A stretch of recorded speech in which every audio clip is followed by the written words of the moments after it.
G'day guys, hope you are all well. I just thought I would start bringing these out weekly. Um, there's just so much happening that I feel like even for myself this is really beneficial. So look, there's heaps to cover today and I'll go as quickly as I can. But let's dive in for this week's macro overview and some Bitcoin overview as well. All right. So basically, I think we've just had a little bit more of the same um, in the last week, but I think the market feeling may have changed. The sentiment, I mean, just because we've had sort of a little bit of relief, particularly in the stock market, but also Bitcoin's just been hovering around there. I think this is probably just a bear market rally, just a little rally. There's no reason that we're going to pivot. The Fed and the Reserve banks are still needing to tighten a lot, and inflation is obviously still bubbling away. So uh, that sentiment, I can feel it in myself or what I read. It's certainly changed this week. So I'll be interested to see what happens in the coming week or weeks.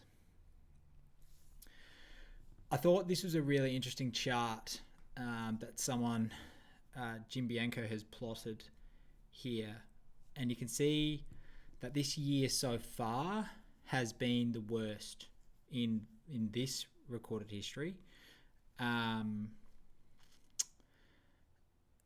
so I think this chart is looking at all of the years from 1982 to today. And you can sort of see where we're sitting. It's not a good start, and it's pretty hard to see how we make it back to the zero bound. I think that things got to be persistent, and there's no, in inflation wise, this is, which of course is a massive leading indicator to the stock market, and obviously this is the complete whole aggregate of all of the market combined. It looks like there's been a lot of capital destruction already, a lot of losses, but I just think there's more to come. I can't see how we resolve energy anytime soon. I know I touched on this in last week's video, but I think it's really important to keep considering is consumer consumption and their habits and what they've done in the sort of past and the biases that we hold to buy useless stuff. Credit card usage is going up, which we know. This is the interest rate the banks are charging. And this is gonna really capitulate people. Once you get behind on credit cards in normal times, they're literally almost impossible to get back on top of. And when people are desperate, and the desperation phase hasn't really started yet, let me just clarify that. It has in some countries, but not so much in the Western countries yet. But the time is coming. But if people have access to credit and they need goods and services, they're going to use the credit, and they're not really going to think about the implications of the interest rate that they're going to have to pay in, say, a month or 2 months or 3 months or 6 months or a year or whatever that is in this environment. Because most of the people that are using credit cards and that actually then have to pay interest on them, I mean, people should never have to pay interest on their credit card because they shouldn't be spending money that they don't have. Yet here we are. And this is going to catch out 20% interest rates on these credit cards is going to catch so many people out. And it's going to cause even more problems. And I sort of touch on this in a little while with the banks. I think because there's so much chatter out there in the media and from the banks themselves and from the Reserve banks and the Fed that banks are in such a good position on their balance sheets. it makes me think, and based on what Stan says, which I'll touch on shortly,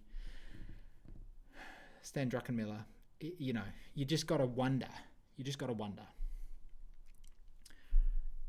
So we have apparently started the QT phase from the Fed, and that means that they're trying to reduce their balance sheet, which is called quantitative tightening. Now, if you look at the chart there, they've bought this month. They've increased, not decreased. So, I think they do more jawboning than anything else, and I don't know what to say here. This is it's sort of crazy to think about that even in this descending market, they can't stop buying. Like, they increased their balance sheet in June so far by 20 billion. So their stated mandate through the quantitative tightening phase is to drop 47.5 billion a month.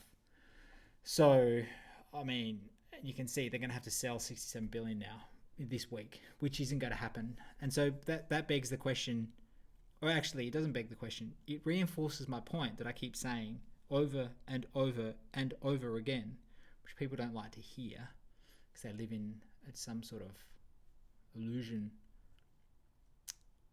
But the market cannot operate without stimulus of some form. It doesn't function.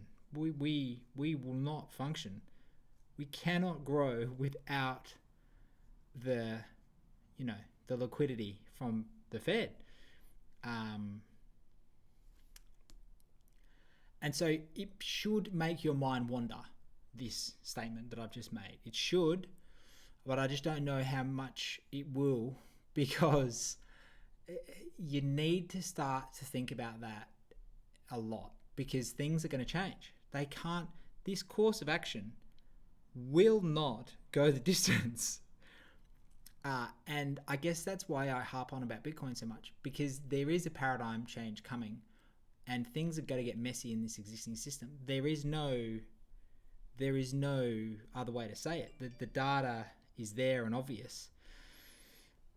So, whether Bitcoin is that system or not, I just don't know.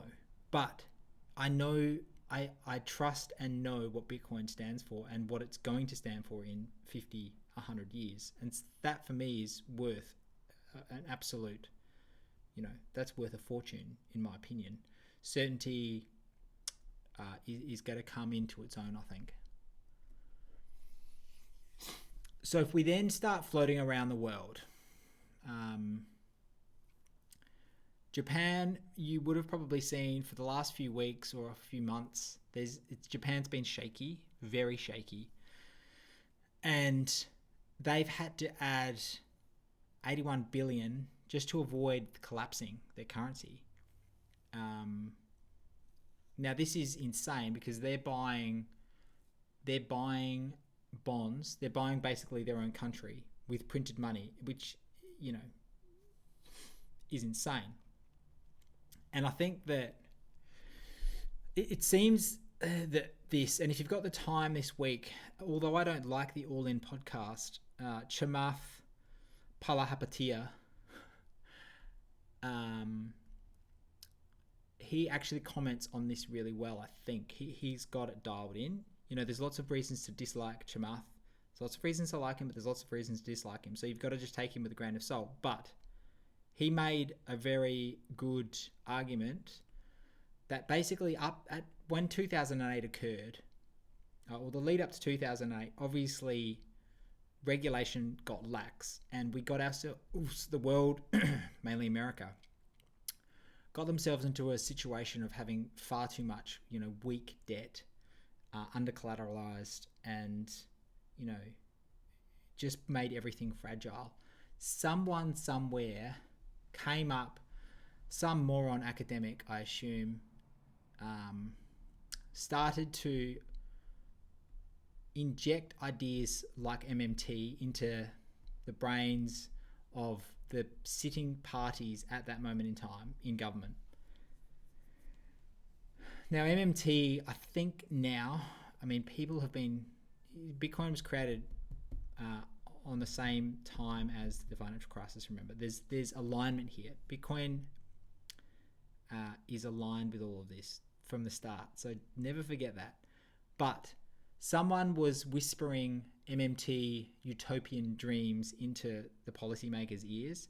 They bought it, and basically they've pushed MMT now since 2008, which is just that money printing doesn't matter. There is no consequence. That's the MMT philosophy in a nutshell. It's a scary thought, and it's horrible that it's horrible that these people get time, particularly, at universities and particularly in media landscapes. You can't produce free units of currency that aren't being produced productively and just give them out to people without expecting consequences at some stage. Now, it's clear that we've reached that phase now. There had to be a saturation point in that.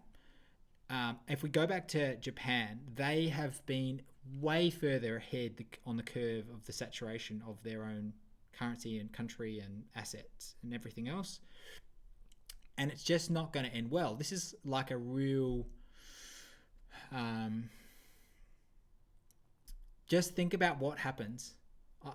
You can just make your own call on this. Think about the outcomes of when the government owned most things. What do you think is going to happen? So you can see here, I mean,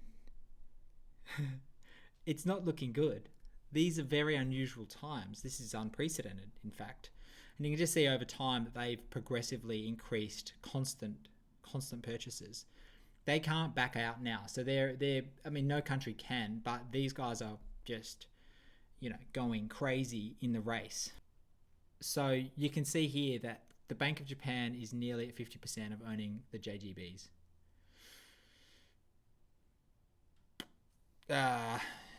It's a scary thought because I think we touched on this last week, but the bond market is the market for debt.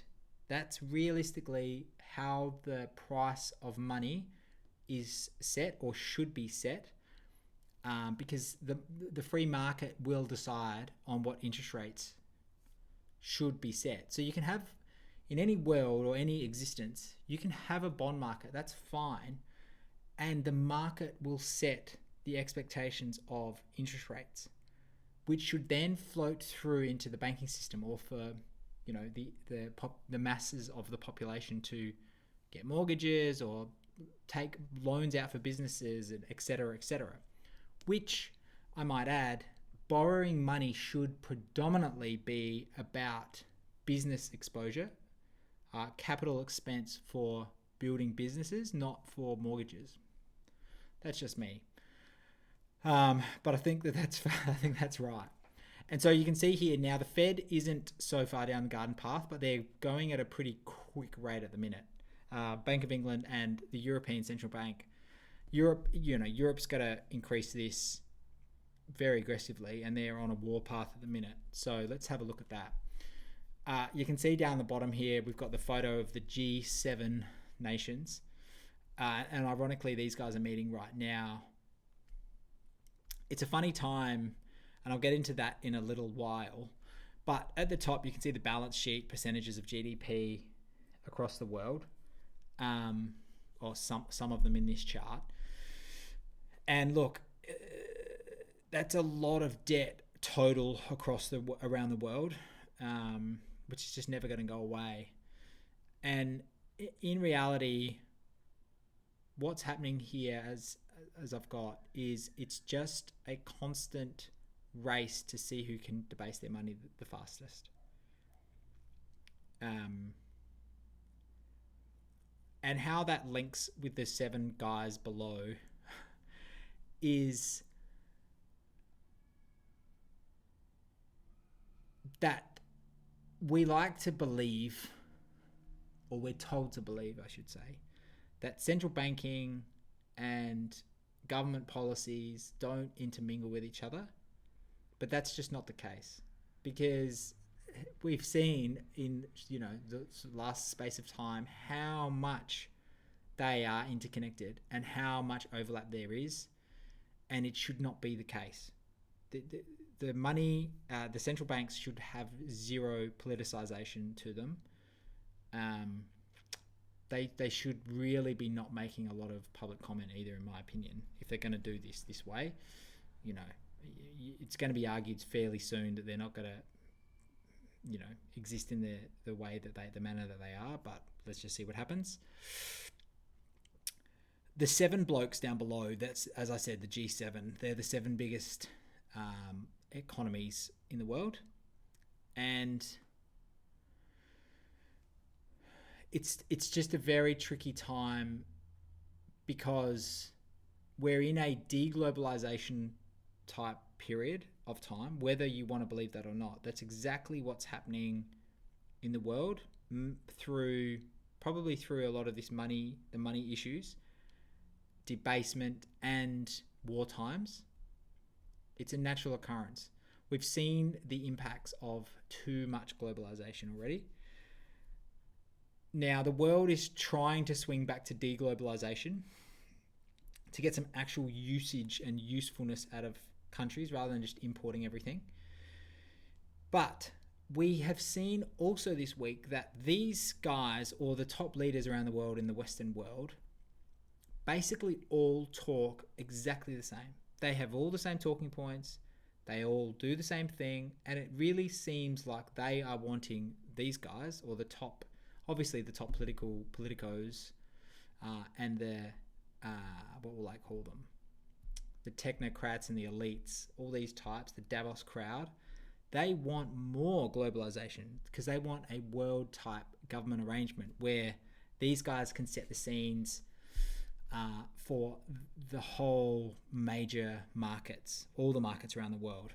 And what has happened, and I'll probably get into this in some other videos because I could talk about this for a very long time, is we're watching a communistic type setup being formed here where stakeholder capitalism is eroding the free market, or has, let's just say it how it is, has eroded the free market. And the intermingling of private and public sectors is a disaster. It's just a disaster, and it's going to end in tears because businesses should be there to make as much money as possible, as in that's their objective when you think about it. It's not there to be a virtue signaling, guide to whatever it is. That all that's going to do is make the business less profitable. And that what sort of outcome is that? Why are these businesses around if they're just trying to be less profitable? I don't think anyone really. I think that you'll find that a lot of the agendas and issues that are present are so heavily manipulated and pushed by government and media that I just don't know if people really truly understand what's going on, or if they actually do care. You should, as a consumer, as a customer of something, you should want the best experience, the best product, the longest lasting gear, whatever, the highest tech, all of this type of stuff. But when you're losing potential R&D money to silly agenda-based woke policies that are being infiltrated in, as I said, stakeholder capitalism into your business, it makes it very hard in the long run to make your business as good as it can be. And I think in the end that's going to have to swing back as well. You can't have dictate in your business. It doesn't work. Overregulation has never worked, and we know that.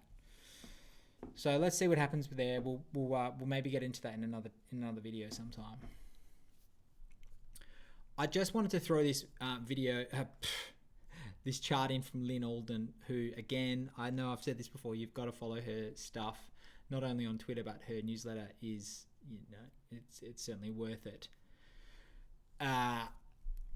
Gold, I think, is a good semi-good representation here of sort of the devaluation in the yen going on from those previous charts, it's not looking good for the yen if you use gold as a base currency, a measuring stick, if you will. Gold is much more inelastic than the other currencies. So what that means is when you're measuring anything in this world right now, forget Aussie dollars for a second, you're measuring anything in this world, you're doing it in US dollars. The US dollar is a massively elastic measuring stick. So anyone here who does building, you ever measured anything with an elastic fucking ruler? No. So when in reality, what you truly want in an economy is a inelastic base currency so that you can make correct economic calculations. So gold is more inelastic. It's very inelastic. Its inflation rate is probably only 2% per year, a bit under maybe. And so you can see the true damage that inflation is causing here. It's insane. It's insane. It's based in a unit of account that is inelastic, like gold or Bitcoin. We are verging on sort of, crazy inflation. For the last 10 years, it's been sort of insane. So look, we've just got to see how that pans out. But it's certainly something to consider and something to think about. If we jump back into Europe now, they've got a range of issues other than what we've just discussed in Japan. Germany has energy issues, really bad ones. And these are only because of poor decision making and stakeholder capitalism, quite frankly, where they want to go renewable. Now, anyone on the planet who has any critical thinking skills knows that this is not possible. It's very simple. And, you have been nudged and pushed and guided, and you've read everything about the whole thing and propaganda and everything else for years. It's been slammed down our throats that we're basically going to boil the world and it's going to just vanish off out of the solar system. And so it's so ridiculous. It's so ridiculous. Yet it's instilled itself. Now I think it's much more about control of populations than it is about, we know it's not about CO2 emissions, because if it was about CO2 emissions, they would go to nuclear straight away. And so it's not about green, it's about control. It's just about control. I mean, think about what I'm saying. Think about it. So Germany don't have any gas because they made themselves too reliable on, unfriendly, perhaps, nations around them. That's a conversation again for another day. Think about it. Have you seen anything come out of Russia? Have you seen any rhetoric at all about what's going on, about the provocateur in this situation, why things were done? You're only getting one side of the picture. We're getting one side of the whole picture. We don't know what's going on or why. And to think that we do is just delusional. The censorship of what we see and read and everything that we see and read and hear has been formulated on one track. It's getting worse too, really. It's so difficult to get both sides of the coin now. And with this Ukraine-Russia thing, it's virtually impossible. I'm not saying what's happening is right. I'm not. But I need to really get a picture, you need to see both sides of the equation. And what we can see is that everything that the US has done as the provocateur, in my opinion, has backfired because the ruble is at like it's not all time high, but it's like at a 10-year high. The guy's killing it. He's killing it. He's getting the highest prices for his resources that he's had in years. So, he's really sitting in the box seat. And you can see here by the German PPI, which is the producer price index, same type of principle as the consumer price index, but it's for like the manufacturing hub, which is Germany. It's looking bad. They're going to run out of juice unless they do a deal. And look, I don't know. Are they going to do a deal? You assume so, but maybe they won't. So you can see here that Germany is preparing consumers and businesses for tough times ahead. They've warned households that they could be facing double or tripling of their gas bills. And they're demanding that people save money and energy. So this communistic mindset, which is insane, basically they want people to feel a sense of something so that they can try to fend off these supposed Putin attacks. It's insane. It's insane. So if we just go on here, I thought I'd leave this part in of the article or of the headline or the release or whatever, the summary. This word contagion has slipped in here. Germany warns of Lehman-like contagion from Russian gas cuts. Gas rationing is getting closer for Europe. The weakest link for Germany's energy sector is fraying. Germany girds for day of reckoning in Russia gas showdown. Look, it's blatantly clear what needs to happen here, and that is they need to do a deal. They need to come to a compromise in this event, or the people of Europe are going to be in real strife. We can't wrap our heads around it. We cannot. I'm battling to do it, and I am neck deep in this stuff a lot of the time. We cannot imagine what rationing of anything is like, quite frankly. So it's, these are scary times. And in a lot of the other countries that are less developed, they are going through hell right now because of this energy crap. And so, look, I hope that this crisis that's forming can be averted somehow, but I'm just not sure it's going to. And ironically, what's going to happen now is Germany is going to revert itself back to using coal for energy. So you've got to ask yourself, what in the fuck have people been doing? You are making yourself incredibly fragile if you're trying to go green, 100% green.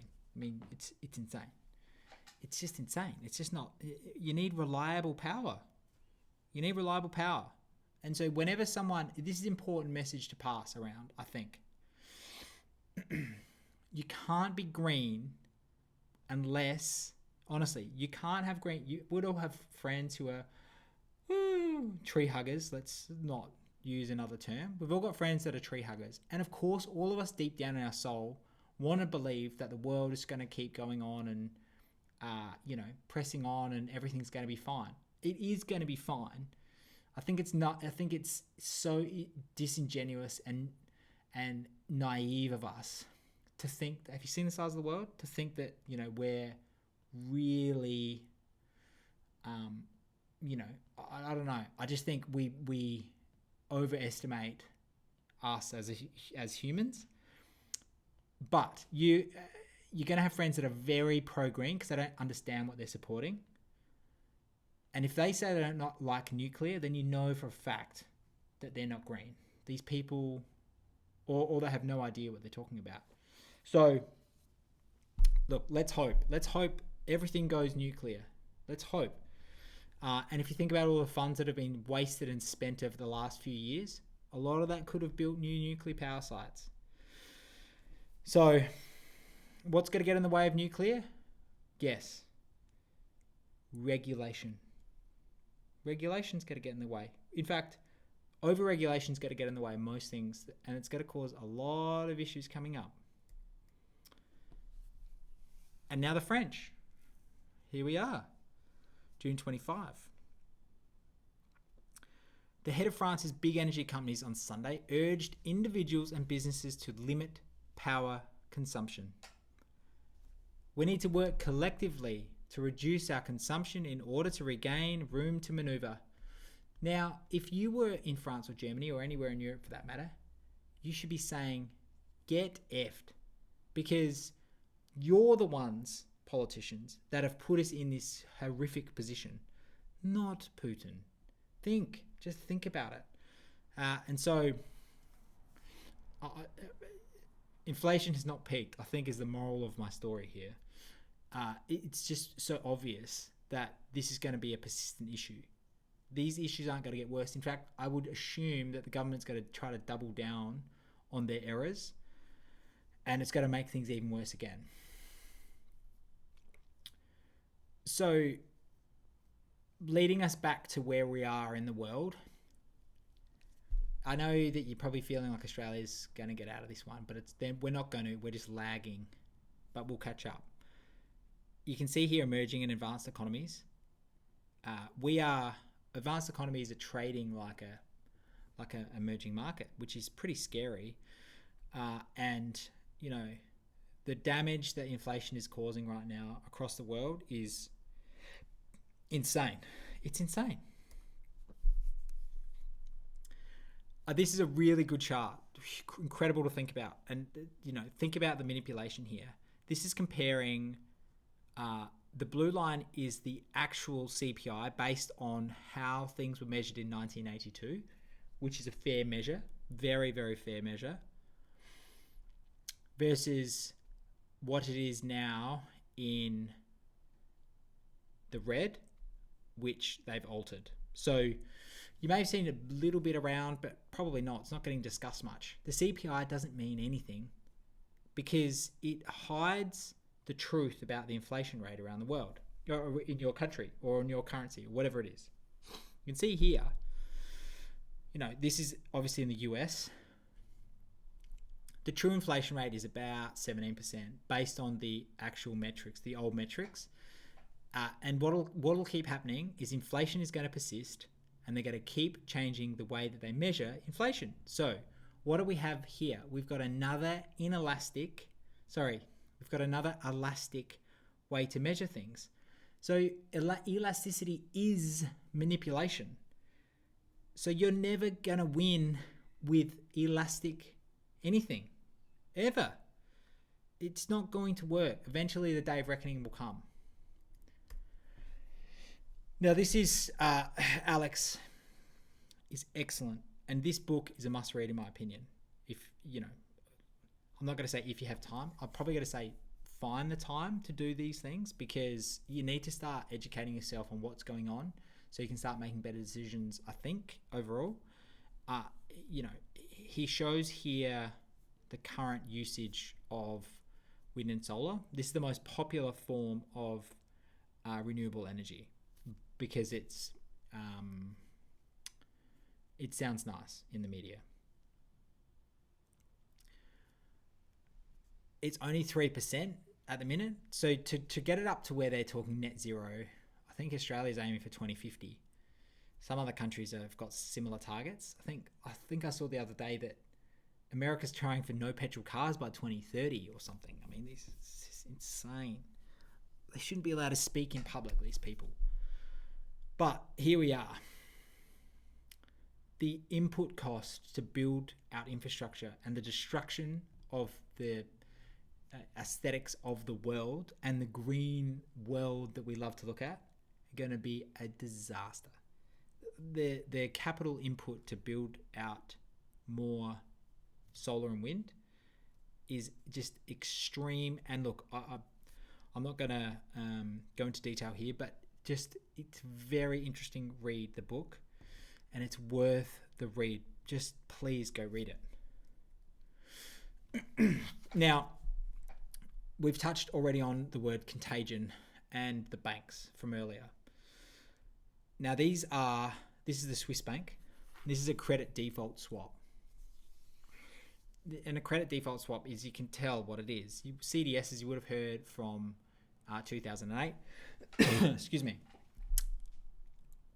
That's the likelihood that credit will default. And so these are basically an insurance policy against something happening. These are spiking. And so this is a bank. And as I said, Stan said this in his interview recently. And if you just go to YouTube and type in Stan Druckenmiller, it'll come up with one of his most recent. And this is where he discusses it. He thinks there is more to see under the surface with the banks. He thinks that they're not as well collateralized as they claim to be. If he's sniffing out something, then it's worth considering that he's right, because he's right most of the time. And these CDSs are a great way to keep an eye on things. We don't want to go into a Cyprus moment, or we don't want to see issues occur with banks, but they're inevitably going to be holding bad credit. They're going to be holding bad credit as the interest rates keep rising around the world. So something to consider. Let's jump over to our favorite, Australia. This is a lovely little chart, isn't it? And you can see here how wrong the RBA are in fact, all of the time. They're the grey lines that are proceeding or progressing out are their expectations. So that's where they think, or they are trying to aim for. They're always wrong. They are always wrong. Look at it. They always get it wrong. And so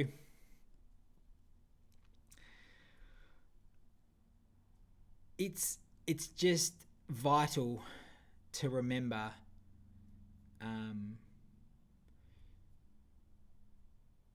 that the people, I think this is the most important thing that I'm going to say today, is the rhetoric that washes out through Phil Lowe and Jerome Powell, Christine Lagarde, all these people, all these bankers. They don't know what's going on. It's obvious. Look at the chart. And so the expectations of the market are, look where they are. Look at them. Now, he is never going to get to 4% by the end of the year, interest rates. He's not going to. I hope he does. But we all know that he's not going to. And so what does that mean? How does this end, this phase? Are they just going to flip around and, pump more inflation into the system with new easy money? I don't know, I guess. But, that's what I'm starting to think about now. I don't know. Are we just going to have a happy ending here this time? I don't know. Maybe not. Australia also, as you know, has a very, very, very funny situation. And you may have seen this chart around this week. Our banking system has 65% housing debt. Or assets, I should say. So those assets are going to turn into liabilities in a lot of scenarios. And only 4 countries in the world here, as you can see I've got, allow banks to finance house purchases on a 2 to 5 year interest rate settings. So it's a different way to do things, and it obviously, because Australia, Canada, the UK and NZ are the only countries that do it, it's obvious, therefore, that having these settings pumps up your market, because they're the 4 highest overblown bubbles in property in the world by a mile. The US doesn't, you can see here in the chart, because they do like a lifetime, like a 30-year mortgage rate. That's the rate, and that changes. You can't fix like you can here for blocks of time. So I don't know. It's how much more debt are people willing to take on for their houses, unproductive assets? I don't know, but we'll see. I thought I'd throw this in as well from the Australian perspective, and I just want to look at the complexity of Australia shortly. But you can see here iron ore is dropping, and we touched on this in the last video from China. It is a huge thing for Australia, iron ore. It's really, our biggest thing behind houses. So, we don't want China. I mean, it's inevitable that China are going to slow down their rate of growth, but it's just also something to consider. I'm not sure if you've ever seen this before. You may have, but it's a really interesting website to go to. It's the oec.world, and you can see here I've got up Australia, and it breaks down, although the data is a little bit lagging, so this is 20 from 2020, but the change isn't crazy from year to year. I would definitely like to see 2021 data, but that'll come out eventually. You can see here our imports and exports. Now, they've obviously got them matched dollar for dollar, which is fine, but you can see how heavily we are biased on our exports, and it's ridiculous. Our iron ore and coal and gas make up literally our whole market of exports.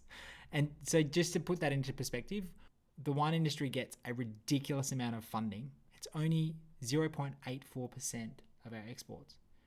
It's insane. It's just ridiculous.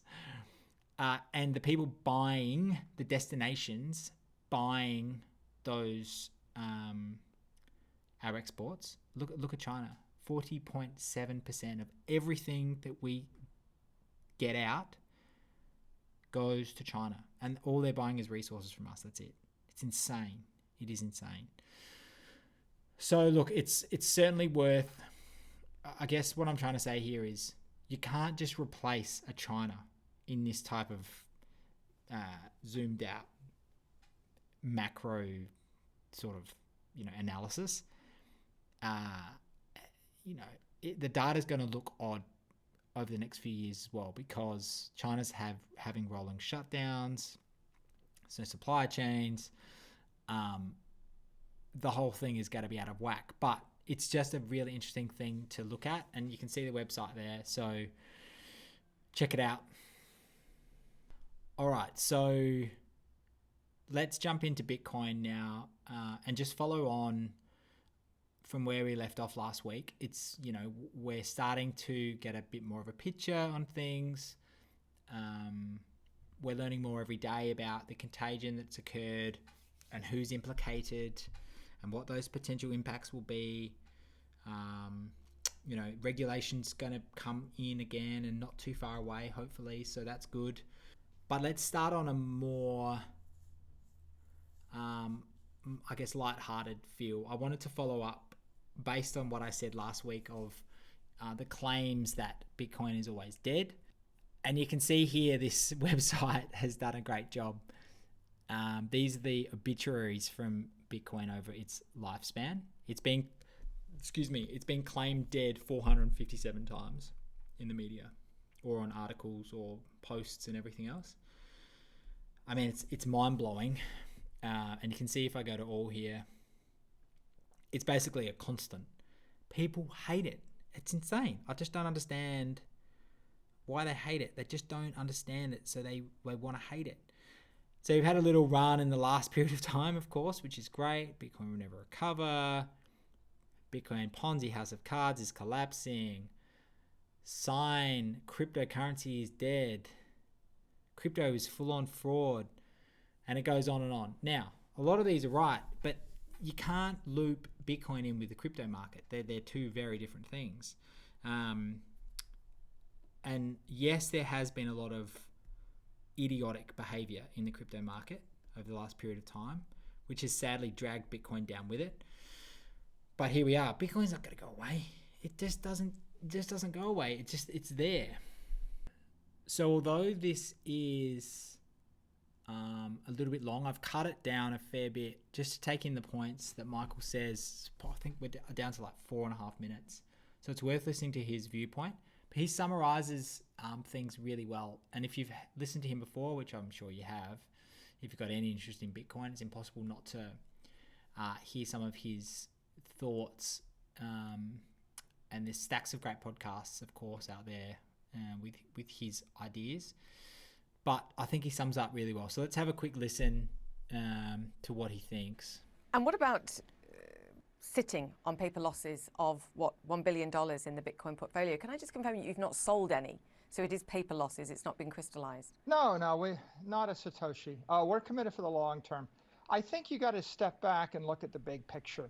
The S&P's got the worst start since 1970. So we're witnessing the birth of a new industry during the worst financial crisis of 50 years.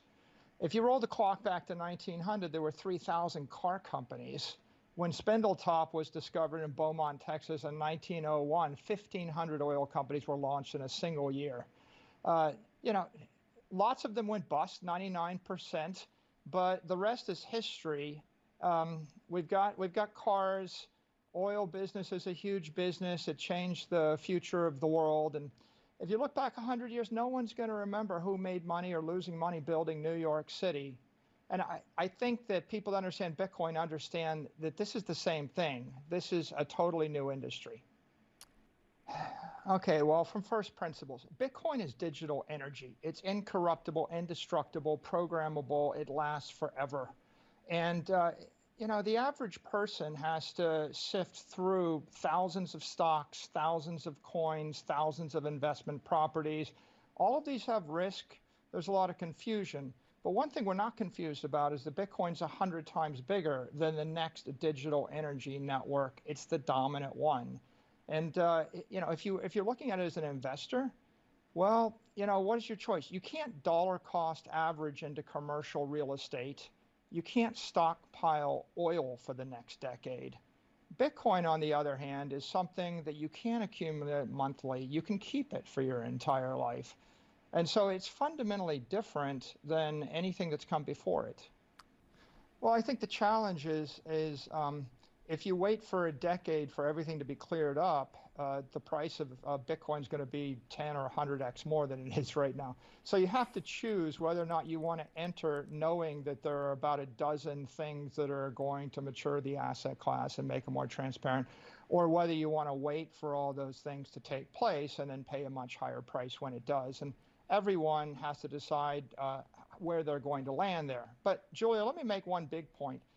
The flight to safety is a grand illusion. You don't have the choice to do nothing and comfortably move forward. For example, the true inflation rate in all of our currencies runs 7% in the best years, 14% in bad years, and 20% or more in a crisis. The yen has weakened against the dollar 19%, the Great British Pound 12%, and the euro 10% just year to date. So if you put all your money in a currency bank account and then you had to go buy oil, which is up 33%, or wheat, which is up 32%, what you found is the safe, risk-free strategy is resulting in you paying 50% more in local currency for the things you have to eat and you have to use in order to keep from freezing to death. So there's no safe haven. Yeah, if you're looking for something in the next 3 months, clearly you have to sit in currency, but you're losing 20, 30, 40% of your value sitting in the currency. Bitcoin's gone through 3 boom and bust cycles in the last 2 years.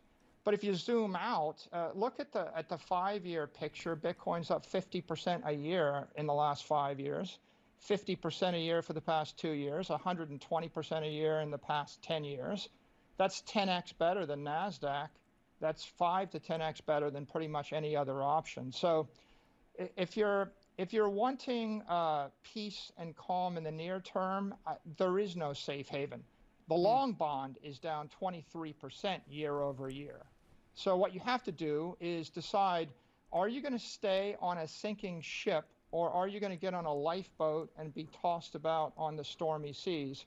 And Bitcoin represents that lifeboat, and it's hope for everybody in the world if you can take the long view and focus on the fundamentals. Look, and he's exactly right. He articulates things really nicely for interviews. Now, obviously, he's an evangelist and he is bullish. Guy's holding like 140 plus thousand Bitcoin. So it's in his best interest to keep the good word spreading, which I think is a fair for the market and important for the market, because most commentators out there are bashing it. And it's not like Bitcoin has a company to defend itself with or a CEO. It has no one. And that's an important thing to remember. There's no one there defending Bitcoin. So it's up to all of us, or it's up to, people who have interest in the space to try to help others understand, why things are happening or things to just think about. Because it's going to be an important part of the picture in time. So this, I think, summates some of the discussions we had last week much clearer. These are the major drawdowns after the peaks. Now, you could argue where the peak was in the last cycle, but from a timing perspective, you can look at it from two different pieces. But you can see here right now we're down like 70%. It's probably, I think it's something like that, 72% or 73% total. So the other ones have gone, obviously that, and one of the initial cycle went down 93%. Imagine holding those puppies. You bought them for you bought them for, I don't know, people buying them for what, like $24, $25, and they dumped to like $1. It was one stage, I think they went down to 1 cent. But anyway, that's obviously not that part of the cycle there. But you can see from more recent downtrends, in the 2017, 2018, that went down 83.47%. And right at the end there, as it intersects the black line for the last time, that I touched on this again last week, but I remember that phase. It was heartbreaking, and it really like knocks you around. And perhaps going through that before, and the other 50% pluses that the declines that we've had now since 2018, perhaps I'm a little bit more steeled in resolve, but I feel fine right now. And I'm just wondering how the market sentiment is, which I've got in a little couple of slides. But, just to take that into consideration, we could see another 10%, maybe more. And the duration that plays out, it could be in a couple of months, could be in a couple of weeks, could be in 6 months. So you've just got to be patient through this phase and trust what you're holding and trust it in the long term. Build your conviction. We can't have trust in what Michael Saylor says in holding these types of things. What I say doesn't really matter. You all have to go out, do the work, and let the interest take you and build your conviction. As I said, there's so much good content. It's almost ridiculous. You can learn and understand this thing inside out, upside down, back to front. And when you do, you just build conviction, and you don't ever exit. No one exits once they get it. But look, it's an interesting phase. So it's also a really good chart to consider. You can see the little bear market rallies, I think we'll call them, during the last downturn across the duration of the downturn, or the bear market. There's 10 to 15% sort of little bear market rallies. And we've seen a couple of those so far. But, they're getting less. They're running out of steam. If you can see by this chart, they sort of slowly get less and less and less. And then there's a final capitulation that really gets the bottom of the market. So, do we finish the cycle that we're on with a little capitulation? Perhaps. Have we already had that little capitulation? Perhaps. I just don't know. But what I do know is that buying anything, in my opinion, or let me rephrase that, I feel great buying anything around the 200-week moving average, which we are at. These are historically have been great buying opportunities. And DCAing right now is not a bad thing, and I'm very happy to be doing so. Just to put, I guess, you can't... The media basically dumps Bitcoin as an entire asset class against other asset classes. But when you break down things, Bitcoin's, it's obviously down a fair bit, but a lot of big name stocks, as you can see here, are down a truckload through this phase. The destruction has been massive. So it's not fair just piling on Bitcoin, calling it dead. A lot of these companies will go under. So you should probably, don't ever feel like you're getting punished, like verbally, for holding Bitcoin and holding it through these down times. Because look at these names. These are like some of the darlings of the stock market getting smashed. Peloton's down 91%. Virgin Galactic 89%. Vimeo 85%. Rivian, it's a great car. I mean, I haven't driven it, of course. They won't bring it to Australia, but it's a great looking car. It's meant to perform well. It's down 84%. The fuck? Zoom, Zillow, Palantir. That's a huge company. Netflix, Pinterest, Spotify, Lyft, DoorDash, Uber, Facebook, 50% down. So, where's fair value? Where is fair value? That's the question. And if the stock market is got further to go down, which I'm pretty much convinced it has, where's fair value? I mean, we just don't know yet. And I guess that brings Bitcoin back into the equation here with this discussion. I just have a feeling that Bitcoin timing its bottom is going to coincide with when the bank pivots, the Fed and the Reserve Bank. When they pivot, they're going to have to pivot, and they're going to have to go negative on interest rates again at some stage. It's a given. And I think that pivot time will mark a really good buying opportunity. But, it's just going to be interesting to see how Bitcoin handles the rest of this bear market or quantitative tightening. This chart is an interesting one. This is a chart from Must Stop Murad. Murad, you can follow him on Twitter. That's his handle there. He's only just come back onto Twitter. He's an interesting cat. I listened to a bit of his work not early, but like post June 30, 2017. Very smart cat.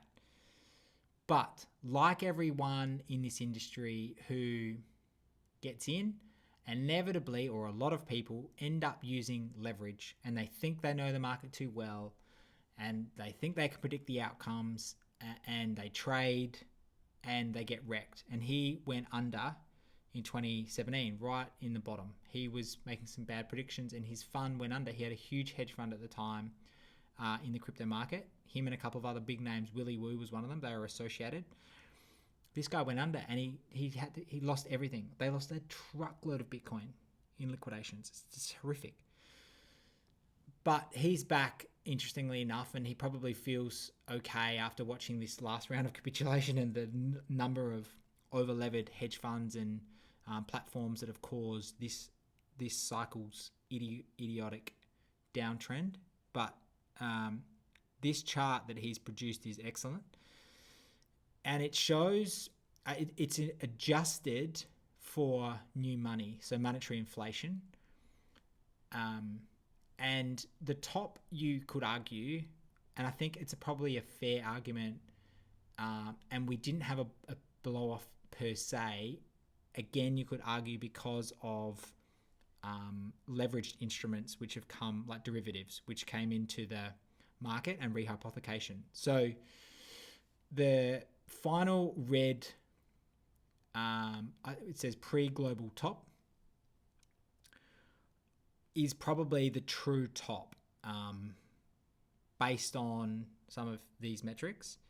What he's saying here is then, so far, we're a very good chance of bottomed, based on the number of days that we've been in sort of a downtrend. And I think there's a pretty good argument for that. So what that means, I guess in a nutshell, is if we found the bottom, then we just grind sideways, sort of chop around for 6 months or 12 months or whatever it may be, and we don't go lower. I just don't know anymore because of the participants involved, participants that use Bitcoin for many different reasons at the minute. But that'll change, of course, over time, but at the minute. So yeah, look, we'll just see. Here's a nice list of these companies that have gotten into strife. And you can see some of the numbers are pretty solid. So if you want to look into that in a bit more detail, just pause the video and go through it and just be like, wow, what the hell?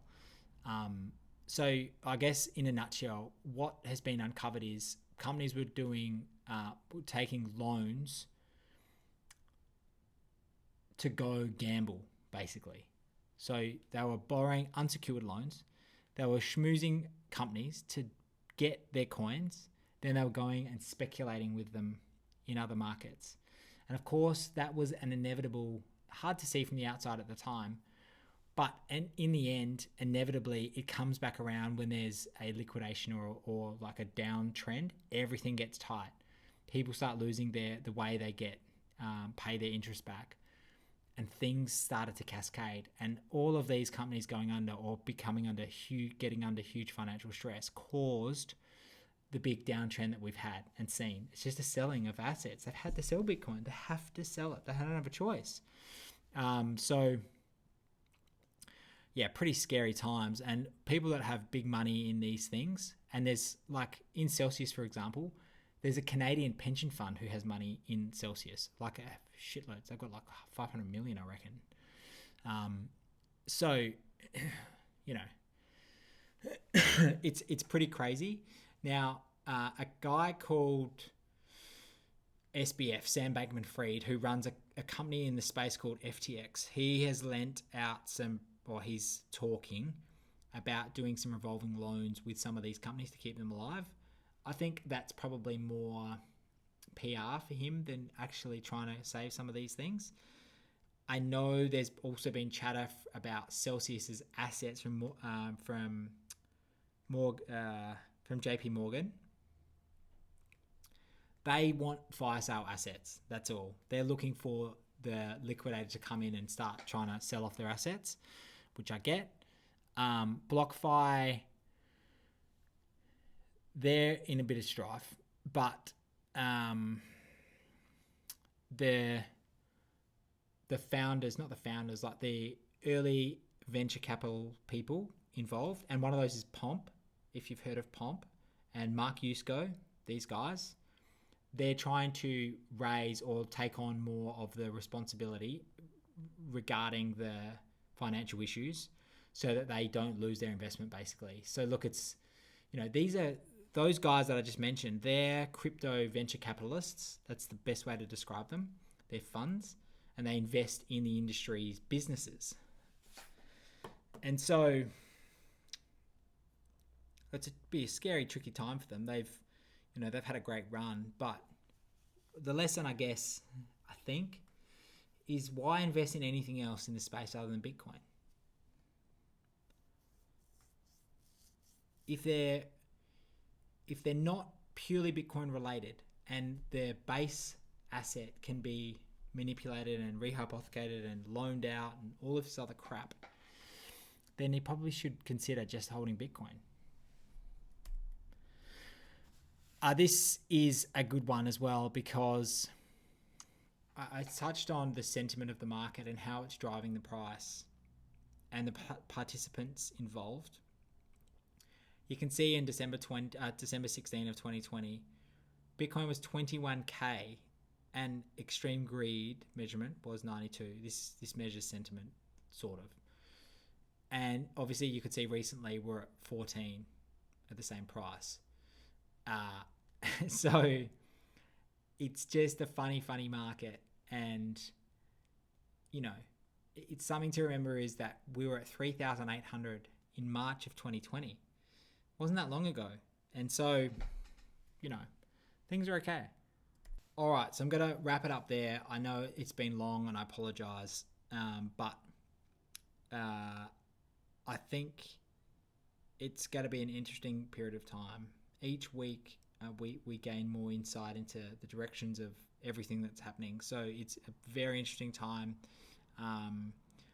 If you have any questions, let me know. But otherwise, I'll see you next week.